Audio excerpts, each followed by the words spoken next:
Those birds are crazy, right? I mean, they sound like we're watching Jurassic Park and you can hear the dinosaurs in the background. And so, just like when dinosaurs were alive, there were mammals alive, like our descendants, like the mouse, small, little, warm blooded creatures that were running around trying to stay alive and not get eaten by the dinosaurs. And the mammals evolved over time into what we are today, being a top predator. And now the dinosaurs are no longer these big predators, but they're birds and they're much smaller. Interesting, huh? All right, so let's talk about evolutionary relationships that we look at. Okay, historic relationships.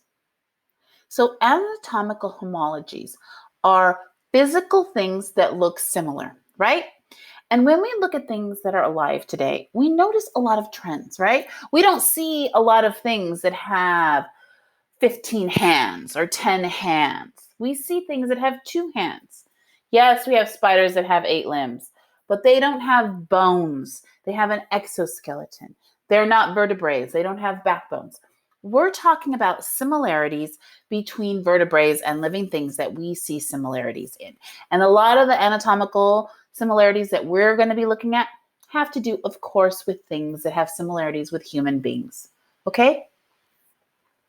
So, we see similarities in the fossil record because when we look at the fossils, we're looking at the skeletal remains a lot of times, right? Remember, fossils can be any kind of evidence of a living thing having been there. But in this case, we're looking at bone structure.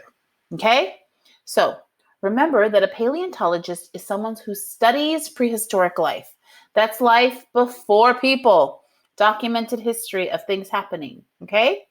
So here in this anatomical homologies, the similarities of the physical structure, we see similarities in hand structure.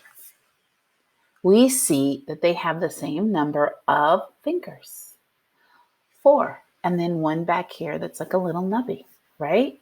And because we have these structural similarities of a backbone and similar, 2 bones in this part of the arm and 1 bone in this part of the arm, that we can say that these probably have a common ancestor.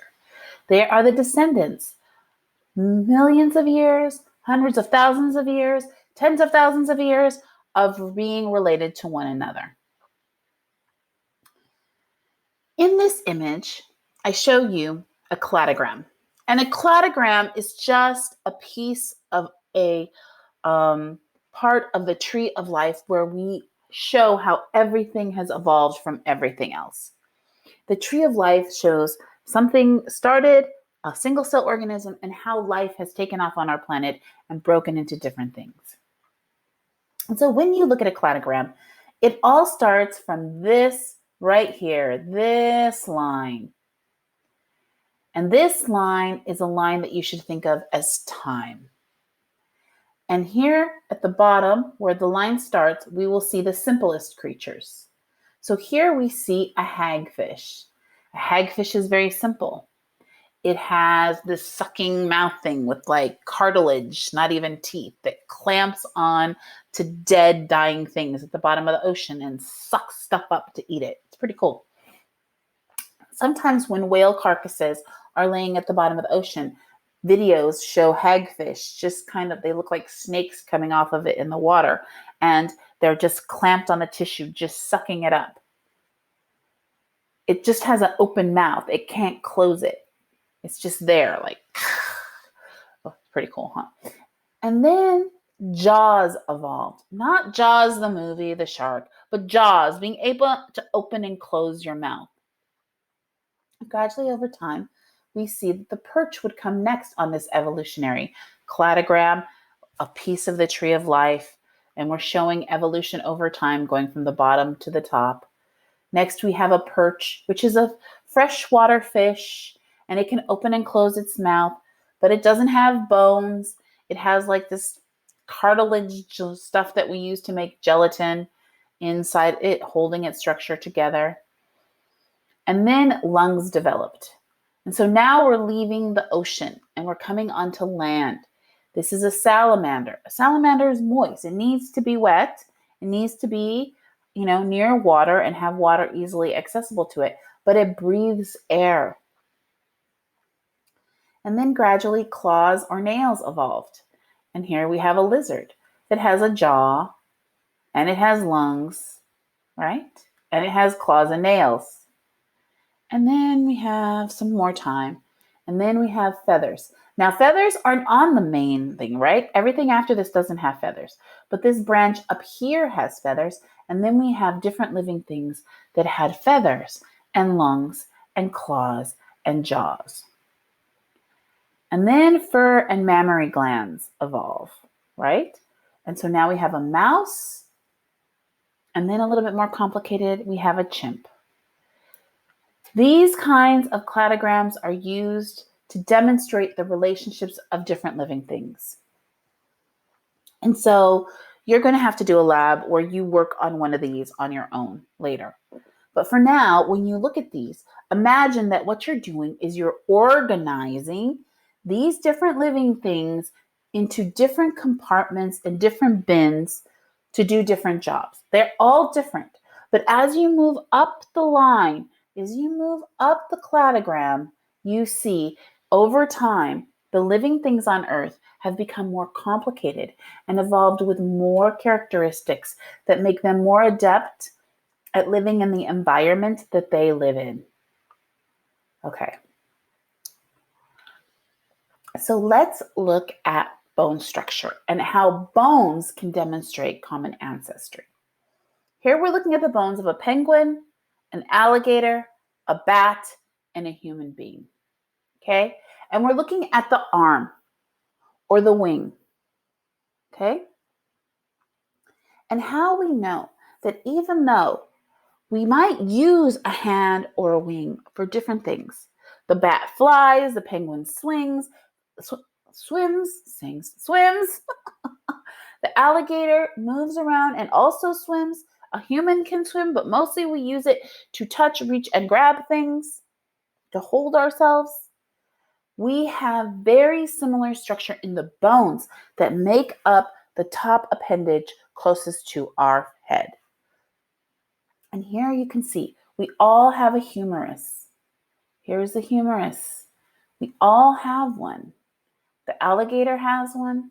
The human has one. The bat has one. The penguin has one. And then in this part of the arm here, we all have two bones. The penguin right here has their radius and ulna in the same area. The alligator has a radius and an ulna in the same place, just like we do. And the bat also has two bones in this area. And then we get to one of the most complicated, advanced things in our hand, our wrists. Our wrists are made of 13 different bones.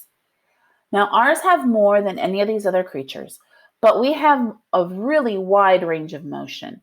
You know when your wrist is bothering you, how much it really affects how you can use your hand. The same thing with your ankle, right? We don't have all these little bones in our ankle, but we do have them in our hands so that we can have this really intense range of motion that allows us to do so many different things as human beings. A doctor to operate and have surgery. Very fine motor skills that work to be able to do detailed work. A bat has some, a penguin has not as many, an alligator has some, and these carpals give us that range of motion. And then when we get to the hand part of the structure, we have our hand and we have our metacarpals and our phalanges. Our metacarpals are the ones that make up this part of our hand here. These are the metacarpals here. And the phalanges are your finger. So you can call them phalanges. Phalanges. The bat has the same structure. They have the metacarpals where their palm is, and they have the phalanges at the tips of their wings. So do the penguins, and so does the alligator. So these anatomical similarities, the bone structure, similar things, run rampant in vertebrates, and we can see them. And this indicates to us that we had past ancestors that were similar to us. We shared them. And the tree of life, we each diverged and we each went in different directions and evolved to look and be differently, to survive in the environments that we were in. So here's a really simple drawing of the evolutionary tree of life. Okay? And so you see down here, we have very busy, basic things, basic beginning things of life. So here we have a protist, and protists still exist today. So they have evolved and have stayed the same. And then sponges evolved, and then flatworms evolved, and then all the jellyfish and corals evolved, the nematodes evolved, and then we had a huge break in the tree of life. We had all these species come this way, and we had all these species go this way. So let's go this way first. Here we have worms. Here we have sea urchins, mollusks, arthropods. So these are insects and crabs and lobsters. These are things with exoskeletons. These things don't have vertebrae. Okay? These are spiders with 8 legs. Let's come back down here to where the split happened. Let's go this way. Here we see different kinds of hagfish, frogs. Now we're looking at spines. We're looking at vertebrae. We have a shark here and cartilaged fishes. We have bony fishes because now we have fish that have little bones. We have reptiles, alligators, crocodiles, turtles, snakes. Then we have all our different kinds of birds, penguins, flamingos, parrots, toucans, ostriches, emus. Then we have mammals. And we are related to all these living things. We are all warm-blooded. That's what makes us mammals. And we have a lot of embryonic similarities with all the things on this branch of the tree of life. And those are the ones that we've been talking about.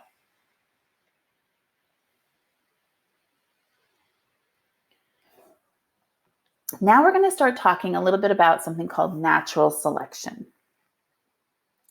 Now, Charles Darwin, is the father of natural selection. And if we were in class, we would spend a whole day learning about this guy. But let me just tell you this. He is the first person to write about and document the idea that living things change over time to suit the environment that they live in. That over time, they either die off or adjust to the environment. Okay?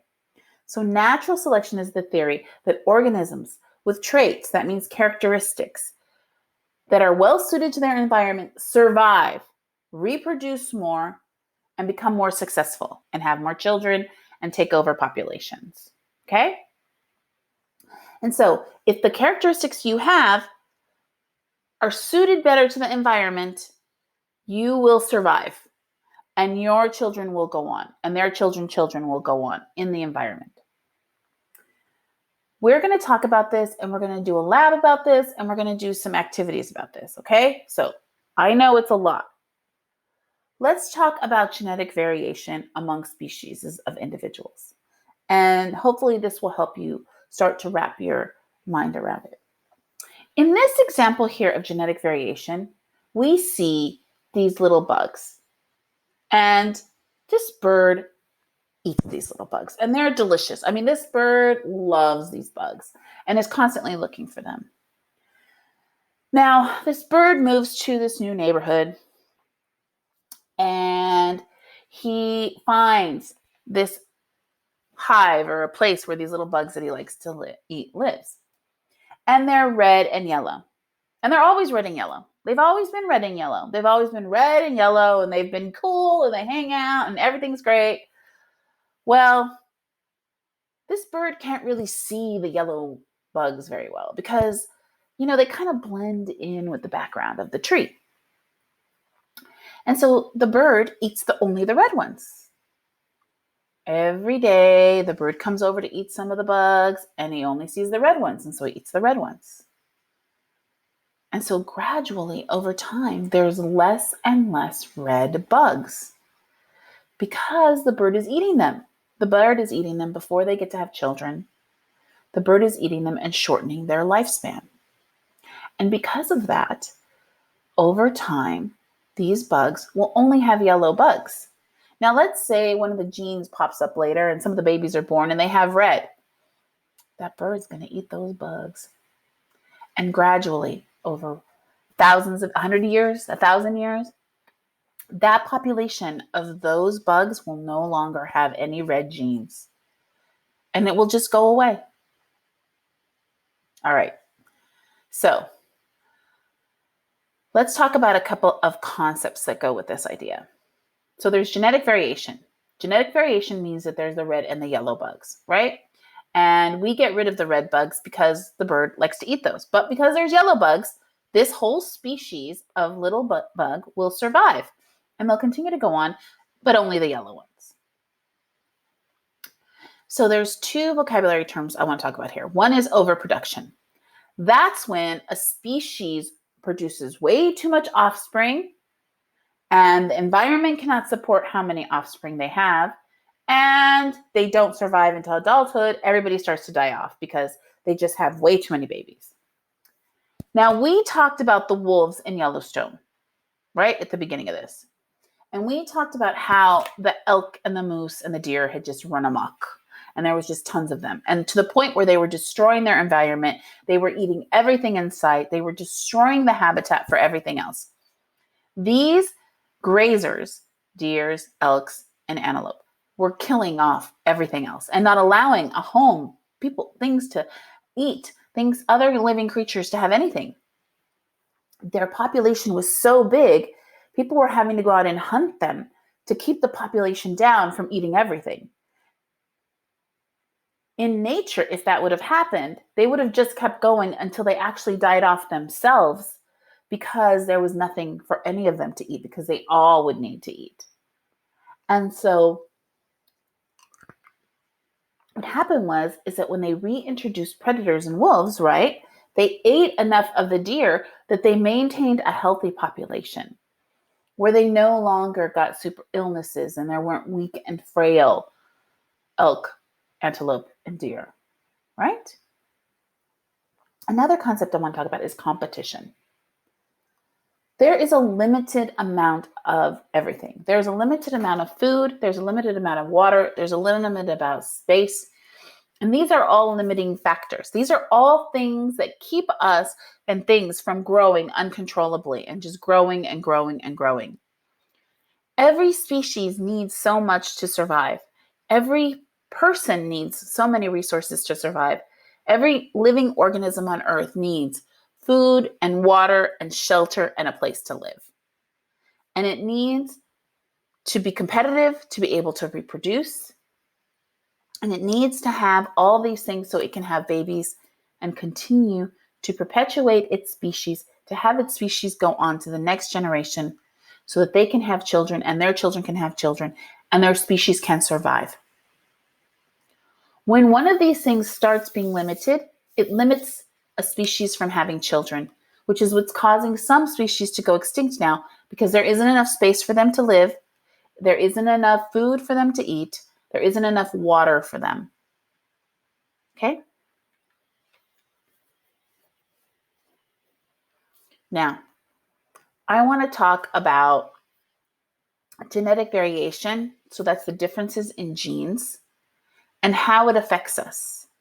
So one really good example of this is antibiotic resistance. And you've all heard about it. You might not understand what it is, but this is the idea. When you get sick and you get an infection, you go to the doctor and they're like, oh, you have a bacterial infection. We're going to give you some antibiotics. You have to take them until they finish. You have to take them twice a day with food, not to upset your stomach, because some of these really mess with your tummy. And it will kill the bacteria. Now, these antibiotics changed the history of humans. The development of antibiotics made it so we could fight infections that were actually killing people. The Black Plague that wiped out a third of Europe in the 15th century could have been stopped with some antibiotics. So having antibiotics has made it so we can have open heart surgery. It has changed human civilization. But bacteria reproduce every 20 minutes. And so by us taking antibiotics, the bacteria has started to grow a resistance to the antibodies killing it, because all the ones that were affected by it would die, but all the ones that weren't affected by the antibiotic would live, and they would go on and evolve over time. Now, we first identified antibiotics in 1928. So when we went to war in Vietnam and when we went to war in World War II, we were able to give our soldiers antibiotics to help keep them alive. But it also was a huge contributing factor, because what happened is that the government was just giving antibiotics to everybody. They were just making sure they were giving them injections of antibiotics once a month just to keep them healthy.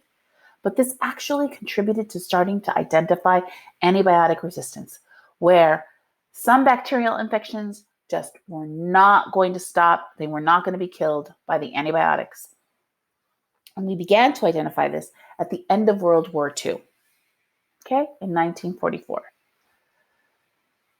So as time has gone on, right, we're talking 55, 60 years since then. Oh, sorry, even longer. Savila forgets how it's 2020 already, or 2021. That's 80 years. So we have had more and more antibiotic resistance. And so now we have different types of infections that infect people that we cannot kill with antibiotics. And we treat people with multiple different types of antibiotics. And we have very expensive antibiotics now that are very specialized. And it's very difficult to get rid of some infections. So all these things that we have been talking about are all different ways that we can look at the world around us and see how we are related with a common ancestor, and how we have changed over time from being a simple cell organism to evolving into what we are and to all the other living things on Earth.